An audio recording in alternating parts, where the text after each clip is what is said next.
जिनको ये लगता है कि जवानी में विषय भोग लें और बुढ़ापे में भजन करेंगे तो भूल जाए, बुढ़ापे में मन को प्रभु में नहीं लगाया जा सकता। यदि आपने जवानी में भजन का अभ्यास नहीं किया तो बुढ़ापे में नहीं होगा, बुढ़ापे में प्रपंच ही होगा, पक्का विश्वास मान लीजिए। और जितने भी दिव्य महापुरुष हुए हैं, जिनके जीवन प्रकाशित हुए हैं भक्ति अध्यात्म की ऊंचाई में, वो बचपन से श्री भगवान में लगे।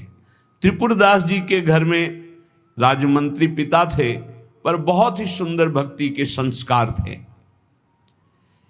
एक बार आप पिता के साथ आगरा से किसी कार्य के लिए गिरिराज जी आए, तो यहां ठाकुर श्री श्रीनाथ जी का दर्शन किया। यही विराजमान थे अन्योर में, जहां जतीपुरा इधर ठाकुर जी यहीं प्रकट हुए हैं। श्रीनाथ जी अपने ब्रज के हैं, गिरिराज जी के। ऐसा सुंदर रूप श्रीनाथ जी का कि नवीन किशोर अवस्था लुभायमान हो गए। बहुत हट किया, अब मैं नहीं जाऊंगा, इन्हीं के दर्शन करूंगा, इन्हीं के पास रहूंगा। पिता राजमंत्री थे, वहां किसी परिचित से कहा कि बालक है, हट करता है त्रिपुरदास, इसको हम छोड़ देते हैं 2-4-10 दिन यहां, देखो भगवान का विधान, या श्रीनाथ जी के दर्शन करेगा, फिर हम आदमी भेज देंगे, बुला लेंगे। अब वो दैवी योग से प्रेरित थे, पुत्र को यहां छोड़ दिया और वापस वो लौटे तो रास्ते में कुछ वैरी दल के राजसैनिक को दुष्टों ने घेर लिया और मार डाला, पिता को मार डाला। भक्तों के जीवन में प्रारंभ से ही विपत्तियों की बौछार हो जाती है, लेकिन आप ऐसा डरिएगा मत। क्या जिनके हृदय में भक्ति नहीं है उनके परिवार के लोग नहीं मरते क्या? जिनके हृदय में भक्ति नहीं वो क्या दुख नहीं भोगते क्या? ये अज्ञानी जन है, नहीं जानते। शरीर रचना के समय शुभ अशुभ कर्मों के अनुसार दुख सुख पहले से रच गया है। भक्ति तो हम आज कर रहे हैं, ये नई खेती है, ये भक्ति का फल नहीं, वो दुख सुख पुराने हमारे कर्मों का फल है। जब आपने सुना, सूचना आई कि तुम्हारे पिता को बैरी दल ने मार डाला है, तो श्रीनाथ जी की तरफ देखा और कहा, आप तो हमारे पिता भी हो, मित्र भी हो, जीवन धन हो। हृदय में बड़ा आनंद हुआ कि चलो नाम मात्र का पिता अंतर्ध्यान हो गया, लेकिन मेरा जो अनंत जन्मों का पिता है उससे संबंध हो गया। अब तो मेरे श्रीनाथ जी के सिवा कोई नहीं है। एकदम निश्चिंत हो गए। रोज प्रभु के सामने भाव विभोर होकर रोया करते, नौ किशोर अवस्था, कि प्रभु अब आपके सिवा हमारा कोई नहीं है। एक दिन वल्लभाचार्य भगवान आचार्य चरण, जिनके दुलारे लाडले श्रीनाथ जी हैं, वो सेवा में आए तो देखा है बालक बहुत एक दृष्टि से देखता है, रोता है। लाओ इस बालक को सामने लाया। ये है भगवत कृपा। जब भगवत कृपा होती है तब गुरु मिलते हैं, जब गुरु कृपा होती तब भगवान मिलते हैं। जब भगवान की कृपा होती तब गुरुदेव मिलते हैं, संत मिलते हैं। जब द्रवहि दीन दयालु राघो तो साधु संगति पाइए। और जब संत द्रवित होते हैं तब भगवान का साक्षात्कार होता है। बुलाया और परिचय पूछा, कौन है ये? तो कहा अमुक राजमंत्री का पुत्र है, इनके पिता यात्रा में मारे गए हैं और ये बहुत आसक्त चित्त होकर श्रीनाथ जी को देखते, श्रीनाथ जी से रोते हैं।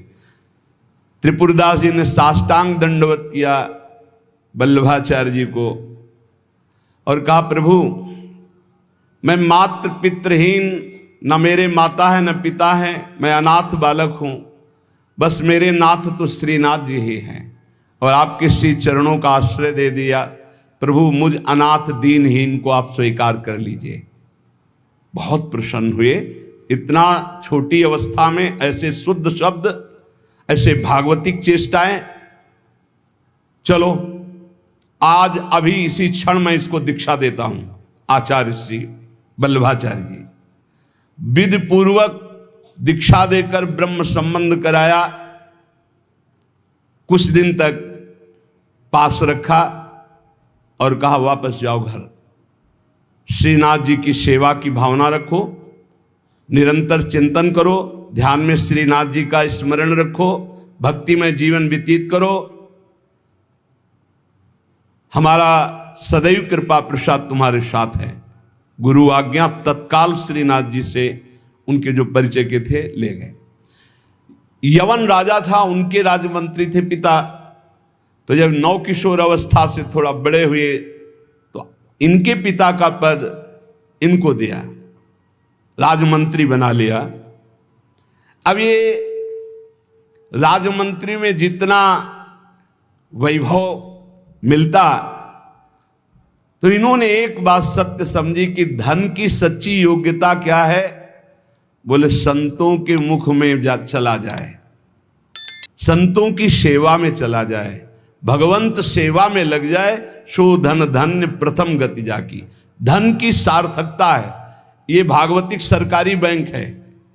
जैसे भारतीय सरकारी बैंक में जमा करो जब चाहो ले लो ब्याज सहित, ऐसे भागवतिक सरकारी बैंक है। गौ संत जन, ब्रह्म ऋषि जन, भगवान किसी विग्रह की अर्चा पूजा और किसी ऐसे असहाय की जो बीमार है, जो अपवित्र है, असमर्थ है, उसकी सहायता भगवत भाव से कर देना, उसमें जो धन खर्च होना, ये सब भागवतिक बैंक में जमा होता है। आपको मिलेगा, ब्याज सहित मिलेगा। हमारे प्रभु की बैंक में परसेंट बहुत ज्यादा मिलते हैं।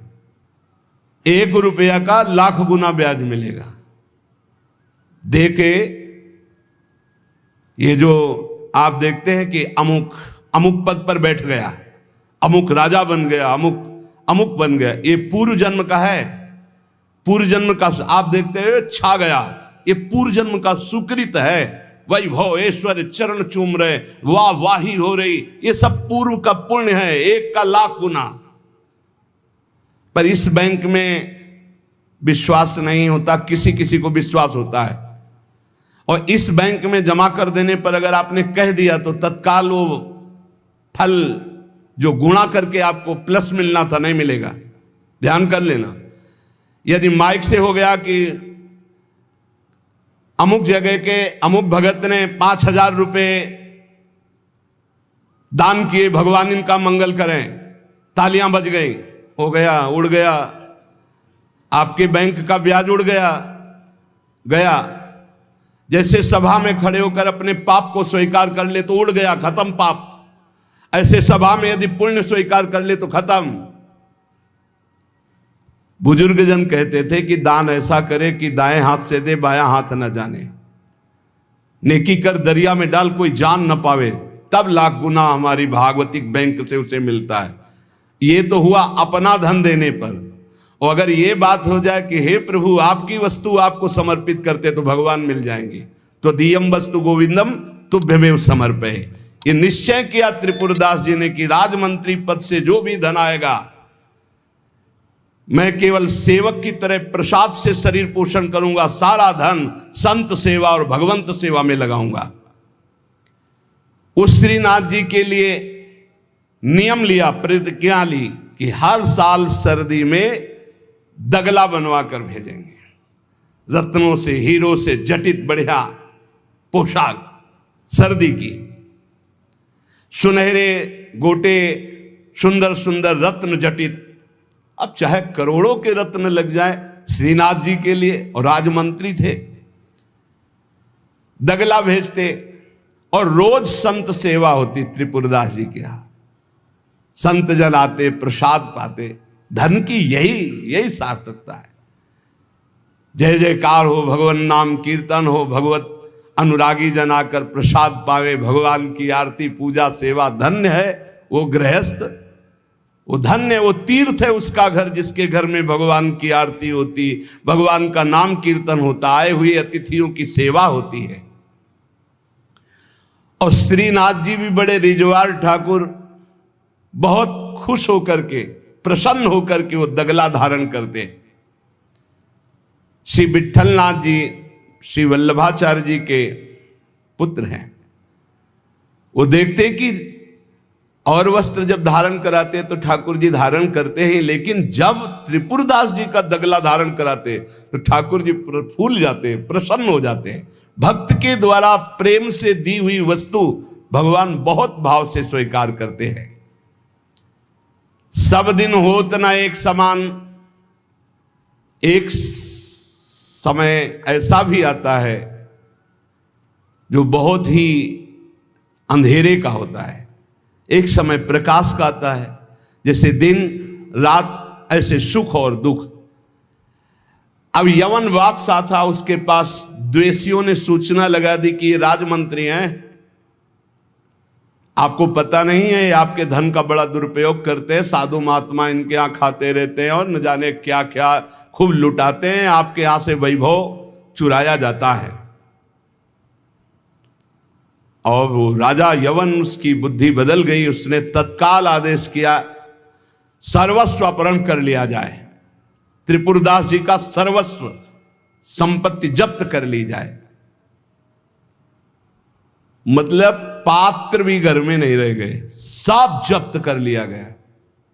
जहां रोज संत सेवा, ठाकुर सेवा, श्रीनाथ जी के लिए बहुत महंगा पोशाक सर्दी की, सब एक पात्र भी नहीं रहने दिया, सब जब्त कर लिया। खाने पीने के लिए एक दाना भी नहीं रह गया, कुछ नहीं, सब जब्त कर लिया, केवल दीवाले दीवाले। अब आप विचार करो, जिसका ऐसा चल रहा हो उसका ऐसा, इसलिए होश में रहना चाहिए। सब दिन होत न एक समान, ये शब्द याद रखना चाहिए। सुख है तो फूलो मत, कल दुख आने वाला है। शरीर स्वस्थ है तो अभिमान मत करो, कल कोई रोग आ जाएगा। जीवित हो तो अभिमान मत करो, कल ही मृत्यु आ सकती है, आज भी आ सकती है। होश में। खूब धन संपत्ति है, कल ऐसा हो सकता है टुकड़े टुकड़े के लिए मोहताज हो सकते हो। पक्का पक्का। आज दुखों घेरे हैं तो आप निराश मत होइए, कल आप बहुत बड़े आदमी बन सकते हैं। उत्साह संपन्न रहिए। आज बहुत बड़े आदमी हैं, धन है, संपत्ति है, वैभव है, नौकर चाकर है, बहुत फूलिए मत। हो सकता है ऐसा समय आ जाए कि तुम्हें किसी के यहाँ नौकरी करनी पड़े अपने पेट भरने के लिए। समय बहुत विचित्र है, पलटने में देर नहीं लगती, पलटने में देर नहीं लगती। खाने पीने तक के लिए नहीं रहेगा, सब यवन राज ने जब्त करवा लिया। अब जैसे तैसे बहुत गरीबी से कष्ट से जीवन यापन होने लगा। अब आए सर्दी की ऋतु। सर्दी की ऋतु में श्रीनाथ जी को दगला भेजते थे, खूब सुंदर सजा करके। यहां सजाने की क्या बात, खाने की भी कोई वस्तु नहीं रह गई थी। ठाकुर जी की सेवा की प्रतिज्ञा की थी कि जब तक जीवन है आपके लिए पोशाक भेजूंगा। अब सर्दी में कैसे पोशाक भेजे, खाने के लिए भी नहीं।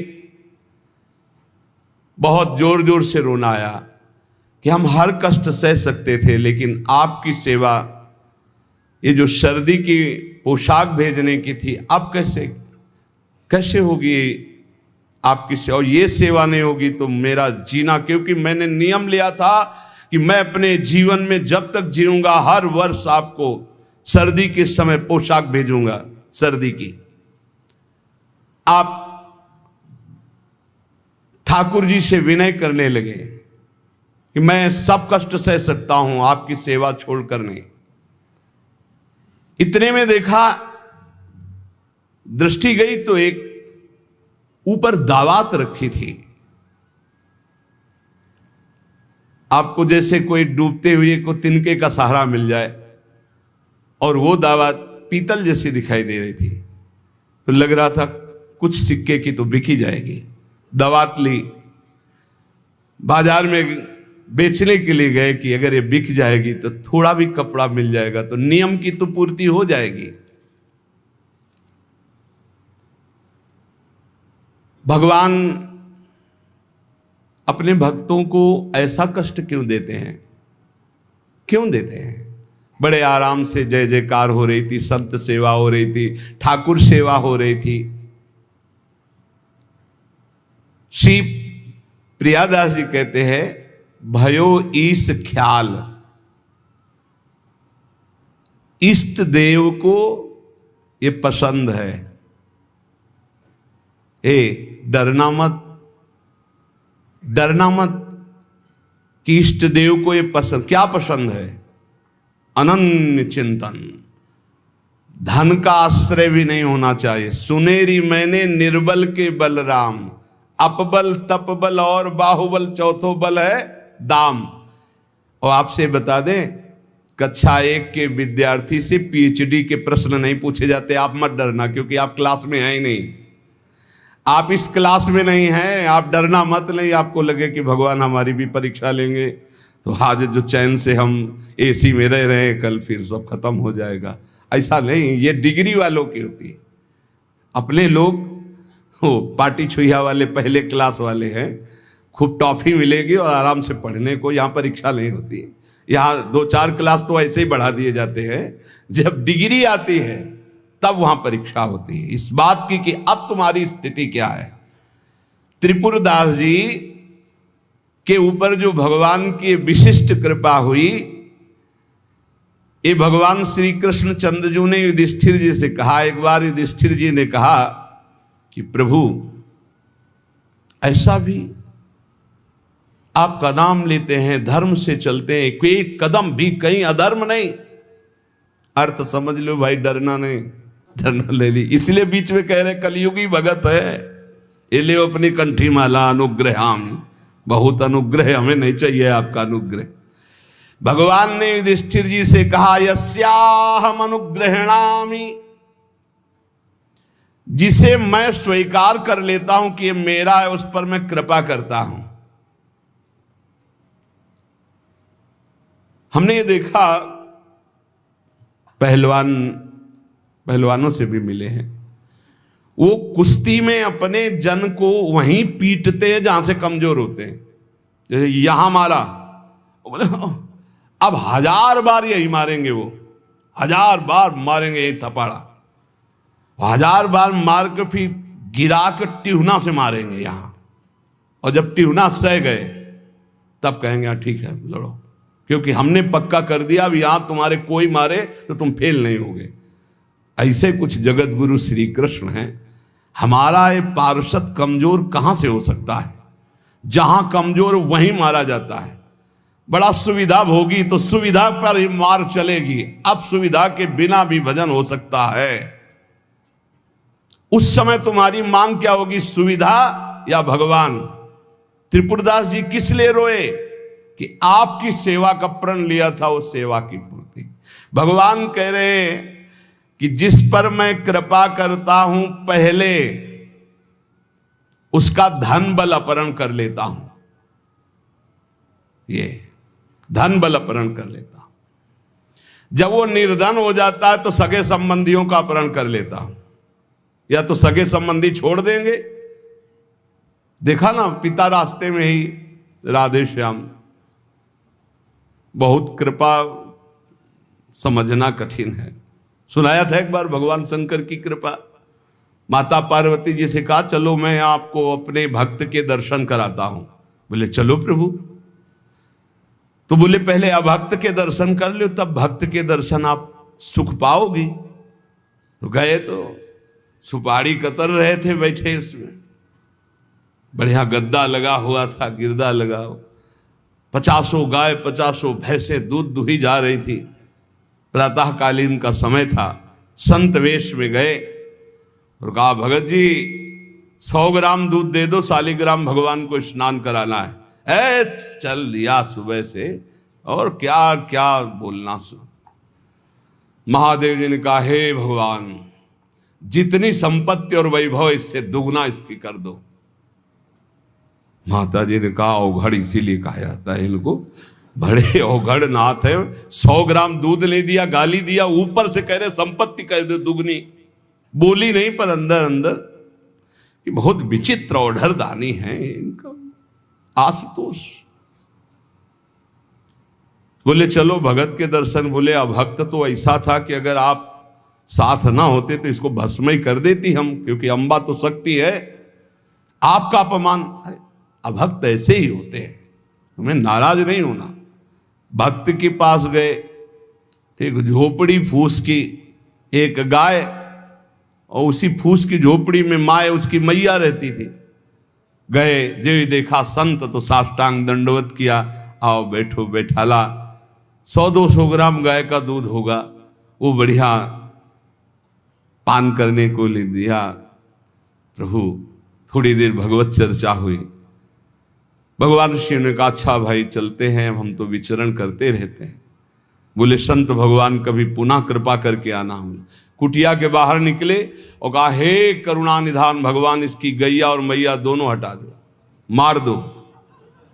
अंबाजी ने कहा आप बर्दाश्त नहीं होगा, 100 ग्राम दूध नहीं दिया तो उसको दुगुना संपत्ति दे दी, और एक गाय पूरा दूध आपको पिला दिया, और मैया बातचीत करने के लिए थी उसको भी आपने मार दिया। कहा कि वो ये क्या है? बोले अभी तुम नहीं समझे। जब इतनी संपत्ति में साधु अपमान करके ऐसी गालियां देता, जब डबल संपत्ति होगी तो ऐसा अपराध करेगा घोर नरक जाएगा, समझो।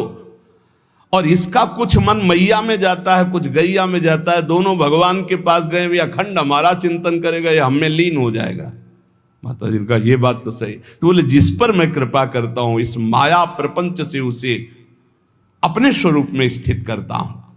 वो जरूरत देखो, जरूरत है, ऐसा नहीं कि एक बुखार की दवा सबके साथ चलेगी। बुखार की भी क्वालिटियां हैं, समझना। अब मलेरिया है तो उसके लिए अलग, डेंगू है तो उसके लिए अलग, साधारण वायरल है तो उसके लिए अलग।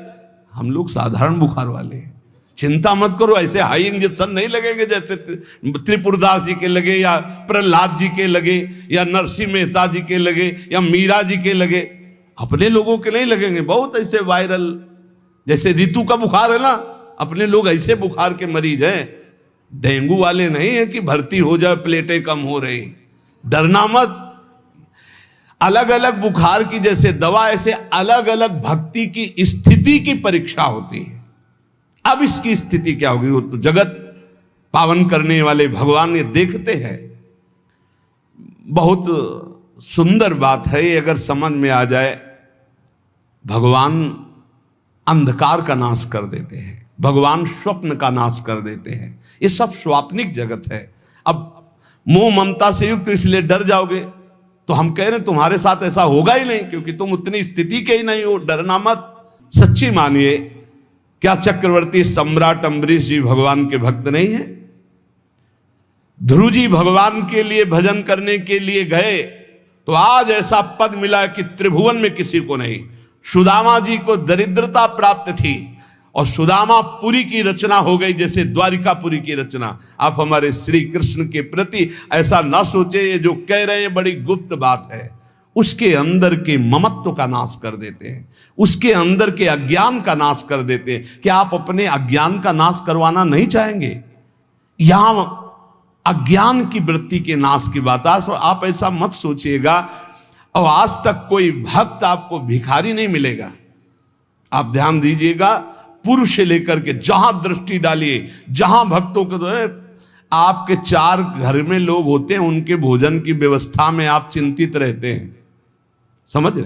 जब हम मांग के खाते थे तो भूखे रह जाते थे, और जब भरोसे पे हैं तो 300-400 लोगों का बाल भोग, राजभोग और शयन भोग अपने आप हमारे प्रभु पूरा करते। तो हरिष्य तद धनम। तुम्हारा घर कितना बड़ा है, हमारे घर में कितने बैठे हो देख लो। घबराना मत, इसलिए हम कह रहे, डरना मत अब इसीलिए कह रहे, नहीं तो आपको लगेगा भगवान कह रहे यस्याम अनुग्रहणामि हरिष्ये तद धनम। ये धन ही हर जाएगा तो अब हमारे भक्ति का मतलब क्या रहेगा? नहीं, इसका मतलब है अज्ञान का नाश हो जाना, तम का नाश हो जाना, माया मोह का नाश हो जाना। क्या आप दुख का नाश नहीं करवाना चाहेंगे? ये भक्ति दुख का नाश करके सर्वतोभावेन महासुख प्रदान करने के लिए है। ततो धनम त्यजन्त्यस्य स्वजनाः दुख दुखितम। भगवान कह रहे हैं फिर उसके परिवार वाले उससे प्यार नहीं करते। क्या झूठे प्यार में फंसे रहकर जिंदगी गंवाना चाहोगे? क्या आप ये नहीं जानोगे कि तुम्हें कोई प्यार नहीं कर रहा? क्यों झूठ में जीवन व्यतीत करना चाहते हो? सच्ची कोई प्यार नहीं कर रहा, कोई प्यार नहीं। अपने सुख के लिए प्यार कर रहा है, कोई तुम्हें प्यार नहीं कर रहा। तो भगवान कह रहे हैं मैं परिवार से भी उदासी पैदा, कोई उसको प्यार नहीं करता। असलियत में आ गई बात कि कोई प्यार नहीं करता। फिर कह रहे हैं कि जब वो व्याकुल चित्त हो जाता है, कोई उसे प्यार नहीं करता, ऐसा लगता है सब मुझे छोड़ दिए, तब मैं एक रास्ता देता हूं अपने भगवत प्रेमी महात्मा का। वो विशुद्ध संत से मिलता है, और जब संत से मिलता है तब मैं उसे अपनी कृपा से ऐसा सराबोर कर देता हूं, अनुग्रह की वर्षा कर देता हूं, और वो मेरे में डूब जाता है। महाभागवत जन्म जन्मांतर के पापों का नाश करके महान सुख की प्राप्ति, ये है रहस्य हमारे प्रभु का, जो भक्तों के जीवन में जगह जगह पर दुख दिखाई देता है। वो हर मोड़ में ईंट खड़ी कर देते हैं, इधर चल सीधे। ये इतना फिसड्डी मन है कि अगर वो कृपा न करे तो माया में फंसा रहे, पर वो ऐसे ईंट रखते चले जाते, निकल मेरी तरफ बढ़कर आ जा। अब त्रिपुरदास जी बाजार गए तो उस समय उन्हें 100 पैसे मिले, 1 रुपया। 1 रुपया कपड़े की दुकान में गए, मोटी मार्किन को। अब जहां इतना कीमती वस्त्र, सोने के गोटे, हीरे लगाकर सुंदर ऐसी पोशाक भेजते थे, वहां आज स्थिति की मार्किन कैसे ठाकुर जी को भेजे? लाल रंग से लगा, लाल रंग अनुराग का रंग, सफेद मार्किन लाके आंसू गिरते जा रहे हैं कि नाथ ये मोटा मार्किन आपके तो दास दासियों के लायक था, आपको कैसे? पर कुछ नहीं है, अनुराग में भीने हुए नेत्रों से अश्रुधार बह रही है, हृदय में भारी दीनता है, और ऐसी ही वस्तु प्रभु को बहुत पसंद आती है। हमसे अगर दी जाएगी 5 किलो सोने का छत्र, तो 4 लाख योजन का सोने का पहाड़ है उनकी इस मृत्यु लोक में। 5 किलो क्या होता है? साहस नहीं हुआ, रंगा लाल रंग में, प्रेम रंग में रंग कर रख लिया, पर साहस नहीं हुआ कि मैं जाकर के श्रीनाथ जी को दूं। कैसे दूं? अब उनके मन में एक बहुत पीड़ा है, और देखो भगवान अपने भक्त की बात को अंतर से जानते हैं। त्रिपुरदास जी के हृदय में दैन्य, और दैन्य भगवान को बहुत प्रिय है। यही दरबार दीन को आदर रीति सदा चली आई। भगवान को मूल्यवान वस्तुएं प्यारी नहीं, भगवान को जो प्यारी वस्तु है वो दैन्य है, दीनता। जेहि दीन प्यारे वेद पुकारे, द्रवो सुश्री भगवाला। इतने में विधान बना, गोसाई जी के सेवक श्रीनाथ जी की सेवा के लिए जो भक्तजन थे उनके यहां विचरण किया करते थे, अचानक दृष्टि में पड़े त्रिपुरदास जी के। देखा ये तो श्रीनाथ जी के सेवक हैं जो गोसाई जी के पार्षद हैं, और ये तो सेवा सामग्री श्रीनाथ जी को पहुंचाते हैं। तो आपने प्रणाम किया, घर लिवा गए, कुछ खाने पीने के लिए व्यवस्था ही नहीं। कैसी कैसी, कहां राजमंत्री का सुख और कहां, बहुत संकोच में भरे हुए वो मार्किन निकाल के लाए जो लाल रंग से रंगी थी, और कहा हाथ जोड़ करके कि हर वर्ष प्रतिज्ञा थी कि श्रीनाथ जी को पोशाक भेजेंगे, पर भगवत कृपा से वैसा विधान बन गया है। यद्यपि ये श्री गोसाई जी के किसी दास दासी के पहनने योग्य भी नहीं है, फिर ये श्रीनाथ जी के श्री अंग के लिए तो क्या होगी। पर आप क्या इस भेंट को वहां तक पहुंचा देंगे? भंडारी को दे देना, पर गोसाई जी को कुछ मत बताना, न मेरी स्थिति बताना कि खाने को भी नहीं, और ना ये बताना कि ये मार्किन भेजा, कुछ मत कहना, उनको दुख पहुंचेगा। केवल भंडारी को दे देना, वो जो चाहे जैसे चाहे, यद्यपि वे श्रीनाथ जी के योग्य तो है ही नहीं। देखो भगवान भावोत्सवेन भजताम रस कामधेनु है। बड़ा हृदय में सुख हो रहा है उस वस्त्र को लेकर, वो जो भगवत पार्षद है। आज तक उनको ऐसी भेंट, इतनी इतनी भेंट मिलती थी श्रीनाथ जी के पास ले जाने के लिए, लेकिन ऐसा सुख नहीं होता था जैसा त्रिपुरदास जी ने रो करके जब मार्किन दी लाल रंग से रंग के, उनको एक अपार सुख हो रहा है।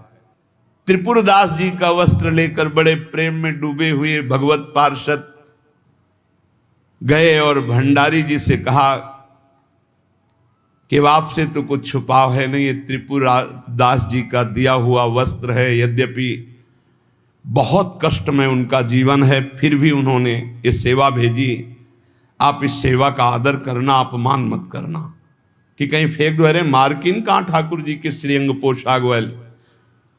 तो उन्होंने, भंडारी ने कहा कि इसका सही प्रयोग करेंगे। तो जो ठाकुर जी की पोशाक थी उसको बांधने के काम में ले लिया। उन नए वस्त्र जो मार्किन आई उसमें रखकर ठाकुर जी की पोशाक बांधकर और उसे अलमारी में रखने। परम स्नेही ठाकुर जी कांपने लगे। जब श्रृंगार हुआ तो सर्दी का समय था, कांपने लगे श्रीनाथ जी। जब श्री आचार्य चरण सेवा में गए तो कहने लगे मुझे बहुत जोर की ठंड लग रही है। ठाकुर जी बोलते हैं निज जनों से, जैसे हरिवंश महाप्रभु से राधा वल्लभ जी बात करते थे, बंचंद महाप्रभु से बात करते थे, बिहारी जी से स्वामी जी महाराज, विठल विपुल देव जी, बिहारिन देव जी। अब हम लोगों की जाकी रही भावना जैसी प्रभु मूर्ति देखी तिन तैसी। मुझे ठंड लग रही बहुत जोर की। बोले जय जय, अभी उपाय करता हूं। तत्काल बड़े गरम गरम महंगे वस्त्र धारण कराए।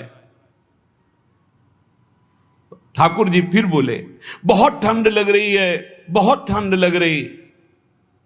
कहा जय जय, अभी उपाय करते। तुरंत अंगीठी जलाई गई, सामने अंगीठी ऐसे सुंदर नवीन कोमल उनके वस्त्र उड़ाए गए। ठाकुर जी फिर कांप के कहते मुझे बहुत ठंडी लग रही।